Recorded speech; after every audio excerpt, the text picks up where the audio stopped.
Hi all! ఈరోజు మా friend దివ్య వాళ్ళ గృహప్రవేశం ఉందండి శ్రీకాకుళంలో. అక్కడికే వెళ్తున్నాము టోటల్ ఫ్యామిలీ మొత్తము. మా హస్బెండ్ వచ్చేసి ఏం గిఫ్ట్ ఇస్తావు అన్నారు. గృహప్రవేశానికి నేనైతే చిన్న వెండి దీపం కుద్దులు తీసుకున్నానండి. నాకైతే బా నచ్చాయి. సో, వెళ్దాం పదండి. వెళ్ళేసరికి ఆల్మోస్ట్ 11:00 అలా అయిపోయింది. మా దివ్య అయితే కోపం అయిపోయింది కూడా నా పైన. పూజ అదంతా చాలా చక్కగా జరిగింది. ఇల్లయితే సూపర్బ్‌గా ఉందండి. చాలా అంటే చాలా బావుంది. వెంటిలేషన్ అదంతా కూడా బావుంది. ఇంకా అందరం కూడా కొన్ని పిక్స్ తీసి కాసేపు ఫన్ చేశాము. ఇంకా దివ్య వాళ్ళ మమ్మీ, డ్యాడీ అందరూ కూడా పూజలో ఉన్నారు. మధ్యాహ్నం లంచ్ టైమ్ అయిపోయింది. మేమందరం కూడా లంచ్ చేసేసాము.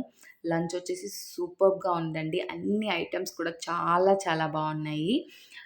దివ్య వాళ్ళు ఇంకా హోమం స్టార్ట్ చేశారు. ఇంకా హోమంలో ఆంటీ, అంకుల్, దివ్య, సాయి అందరూ కూడా ఉన్నారు. మేమందరం కూడా ఇంకా కాసేపు ముచ్చట్లు అవి పెట్టుకొని రిటర్న్ గిఫ్ట్ అయితే ఆంటీ బ్యూటిఫుల్ హాఫ్ సారీ పెట్టారండి. చాలా చాలా బావుంది. Bye bye.